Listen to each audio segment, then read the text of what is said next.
Eh, Baik, Bismillahirrahmanirrahim. Assalamualaikum warahmatullahi wabarakatuh. Izin kami menyampaikan informasi melalui Zoom yang nanti kami upload ke YouTube terkait dengan eh, analisis permasalahan hari pertama PPDB di jalur afirmasi dan perpindahan tugas orang tua. Yang pertama kita lihat pertanyaan terbaru di paling bawah ya. Semalam tuh ada yang bertanya bagaimana jika kartu Indonesia Pintar tidak ada dan kartu PKH tidak ada, maka kita bisa melihat bukti transfer di rekening apabila dia mendapatkan bantuan dan dilengkapi dengan hasil pengecekan, baik itu di link dari kemdikbud.go.id, ada si pintar maupun cek bansos kalau PKH di kemensos.go.id. Jadi alamat ini Bapak Ibu bisa dibuka, nanti bisa masukkan data-data apabila nama calon peserta didiknya ada di sini atau nama penerimanya ada di sini, maka itu di screenshot saja atau di print dan menjadi bukti dokumen tambahan pada saat upload di pendaftaran. Karena website pemerintah tersebut adalah website resmi sudah go.id dan merupakan bagian dari DTKS. Nah, ini merupakan bagian dari DTKS, yaitu Data Terpadu Kesejahteraan Sosial. Nah, itu yang kemarin ya menjadi pertanyaan. Kemudian ada yang bertanya bagaimana melihat siswa PPDB, maka buka saja link ini s.id PPDB minus Sumsel minus 2024, maka nanti akan terbuka ini.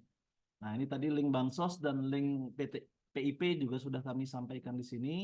Kemudian Bapak Ibu ingin bertanya secara online, ini ada kanal pengaduan, diklik saja. Kemudian nanti jawabannya Bapak Ibu bisa lihat di jawaban pengaduan tadi. Jadi semua pengaduan secara online juga sudah kami jawab. Ada 30 lebih dari pengaduan per hari ini dan sudah kami jawab semua. Nanti yang melalui WA, telepon akan kami rangkum dan kami jelaskan di dalam YouTube ini juga, mana yang kami ingat dan kami catat juga di sini.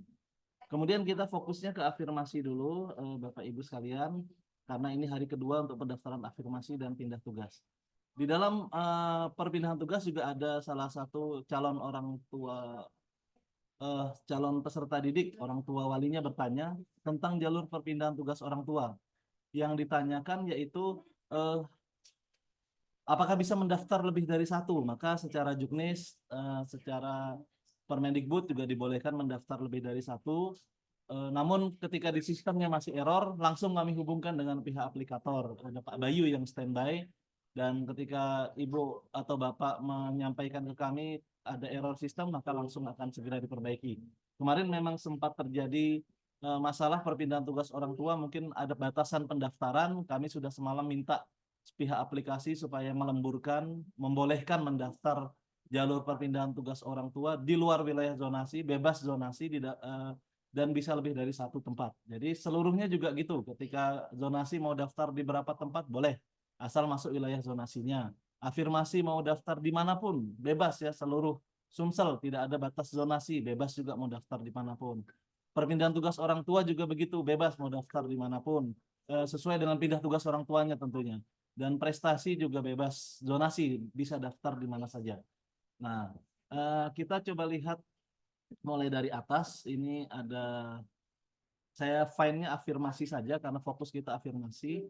Maka di sini eh, terdapat wilayah zong. Gimana solusinya? Maka bisa mengambil pendaftaran di jalur afirmasi atau di jalur prestasi atau jalur perpindahan tugas. Jadi selain zonasi ada 50% non zonasi, yaitu afirmasi 15%, perpindahan tugas orang tua 5%, dan prestasi 30%. Itu apabila kita tidak ada di wilayah zonasinya. Untuk wilayah zong ini juga kemarin kami bahas bersama LSM, aktivis, dan para pemangku kepentingan untuk menjadi perbaikan pemetaan wilayah zonasi ke depannya agar mengakomodir zona 2 sehingga wilayah-wilayah jauh juga diperhitungkan. Kemudian kita cari afirmasi berikutnya, ini nomor 21, ini pertanyaan nomor 27 ada terkait afirmasi.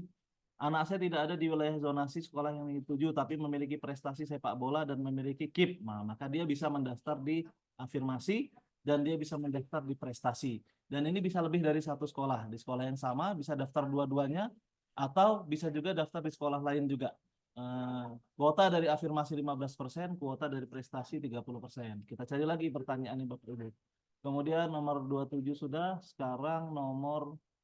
Oh ya, afirmasi juga diperuntukkan untuk calon peserta didik disabilitas atau berkebutuhan khusus dengan melengkapi surat keterangan disabilitas dari dokter atau kartu disabilitas. Next, nomor 29. Anak saya 2 tahun lebih di Palembang ikut kakeknya, sementara kakak kami sekeluarga masih di Oku. Apakah bisa mendaftar jalur zonasi di Palembang dengan menggunakan kakak Oku, ditambah surat keterangan dari kelurahan di Palembang bahwa anak saya sudah 2 tahun di Palembang? Jawabannya tidak bisa. Karena sesuai dengan Kepsekjen halaman 22 dan 23 untuk jalur zonasi menggunakan KK paling singkat 1 tahun sebelum tanggal pendaftaran. Pendaftaran pada jalur zonasi hanya untuk daerah yang telah ditetapkan sebagai wilayah zonasi sesuai dengan sekolah tujuan. Ketentuan wilayah zonasi telah dijelaskan dalam Kepsekjen halaman 5 bab 2. Ananda dapat mencoba selain jalur zonasi untuk ke Palembang sesuai dengan dokumen persyaratan yang dimiliki, yaitu afirmasi, pindah tugas orang tua wali, atau prestasi. Jadi berdasarkan KK ya, base KK, bukan dari base tempat tinggal. Artinya tempat tinggal yang resmi berdasarkan Dukcapil. Kemudian kita lihat lagi pertanyaan nomor berapa ya? Nomor 29 sudah, nomor 30. Jalur pendaftaran. Mengapa tes akademik dihapuskan? Sudah dijawab nomor 2 ya, karena di Permendikbud pasal 25 tidak boleh tes akademik, di Kepsekjen juga dijelaskan seperti itu. Dan asbabun nuzulnya pertimbangan dari tim dari kementerian mungkin bahwa tidak boleh ada eksklusivitas unggulan favorit rujukan. Tidak, sekolah negeri itu bukan hanya untuk sekolah-sekolah anak pinter saja, tapi untuk semua kalangan juga boleh masuk. Nah, tentu kita juga masih membuka jalur prestasi melalui akademik, non-akademik, nilai rapot, surat peringkat ranking 10 besar. Dan saya ketika dekat dengan kawan-kawan yang ekonominya menengah ke atas, ini kawan yang dekat ya, misalnya dia manajer di perusahaan, saya arahkan dari hati ke hati, empat mata, cobalah kita prioritaskan anak kita ke swasta saja, kalau memang kita mampu. Biarlah yang negeri-negeri itu untuk anak-anak yang menengah ke bawah, untuk yang kira-kira susah mendapatkan akses pendidikan. Nah, kita sudah diberikan rezeki yang lebih, tentu bisa memilih ke swasta, dan di Palembang cukup banyak swasta yang bagus, dan mudah-mudahan nanti akan lebih banyak lagi. Jadi itu bukan berarti saya berpihak di swasta, tapi anak saya sendiri juga di swasta, Bapak Ibu. Saya anak saya kelas 1 SMA di swasta, SMP juga di swasta. Bukan berarti saya mampu, tapi saya berusaha mencukupi pendidikannya, dan saya merasa tidak perlulah berebut dengan yang masyarakat yang masih lebih membutuhkan di sekolah negeri. Itu hanya pendapat pribadi yang terakhir ini, bukan dari resmi dari pimpinan ya, mohon maaf. Kebablasan saya ngomong. Baik, kita lanjut lagi. Terbawa suasana Bapak Ibu. Nomor 31, mohon izin bertanya Bapak Ibu, untuk persyaratan jalur afirmasi salah satunya KIP. Jika tidak ada, nah ini ya. Apabila memiliki dokumen pendukung agar dilengkapi maksudnya. Seperti surat keterangan mendapatkan PIP dari sekolah asal atau lembaga resmi, bisa kelurahan, desa, camat, atau bank, atau apapun lah. Yang penting ada yang meyakinkan verifikator bahwa dia itu menerima PIP. Atau kita juga bisa cek kalau dia PKH, dicek Bansos, kemensos.go.id, dan kalau dia menerima PIP atau KIP bisa di PIP Kemdikbud.go.id. Nah, hasil pengecekan kalau muncul namanya, jadikanlah bukti, screenshot, print, lampirkan. Jadi tidak perlu repot-repot lagi ngurus surat keterangan. Nah, semuanya ini hanya salah satu dari, tidak harus semuanya. Jadi kami juga menghimbau kepada seluruh panitia PPDB SMA Negeri untuk tidak mempersulit masyarakat calon peserta didik yang dari jalur afirmasi dan semua jalur. Apabila sesuai prosedur, silahkan dipermudah urusannya. Pedomannya adalah Juknis, Kepsekjen, Permendikbud nomor 1, semuanya tentang PPDB. Oke, yang terakhir, afirmasi juga ada di halaman 2. Ini sudah tadi ya. Kuota setiap pendaftaran sudah dijelasin. Oke, sudah dijelasin. Persyaratan ada nggak? Nah, ini persyaratan PPDB ya. Nomor 13 dari Ibu Sinta. Ibu atau adik Sinta nih, saya nggak tahu nih orang tuanya atau anaknya yang bertanya. Apa saja persyaratan PPDB? Oke, ini kami cuplik dari Kepsekjen dan ada di Juknis juga. Di afirmasi, syaratnya adalah bukti keikutsertaan calon peserta didik yang berasal dari keluarga ekonomi tidak mampu yang dapat digunakan antara lain KIP atau PIP yang diterbitkan oleh kementerian dan terdata dalam Dapodik. Kemudian kartu peserta PKH yang diterbitkan oleh Kementerian Penyelenggaraan Pemerintah di bidang sosial dan terdata di DTKS, atau bukti keikutsertaan program penanganan keluarga tidak mampu lainnya yang diterbitkan oleh pemerintah pusat atau pemerintah daerah. Jadi ini bisa juga diterbitkan oleh kelurahan, kecamatan, desa, atau dinas sosial, atau lembaga resmi lainnya. Dinas, badan, kantor, organisasi perangkat daerah, baik itu di pemerintah daerah kabupaten kota maupun di pemerintah provinsi yang memang resmi dan mengeluarkan program sosial. Karena tidak hanya dinas sosial, kalau kita berkaca pada kemarin saya menyimak sidang MK ya, ada menteri dipanggil, Menteri Keuangan terkait dengan bansos untuk kampanye. Ternyata kata Bu Sri Mulyani, bansos dan parlinsos itu tidak hanya ada di dinas Kementerian Sosial, tapi juga ada di kementerian-kementerian lain. Artinya mungkin di perangkat daerah juga seperti itu, tidak hanya di dinas sosial, mungkin juga ada di uh, organisasi perangkat daerah lainnya.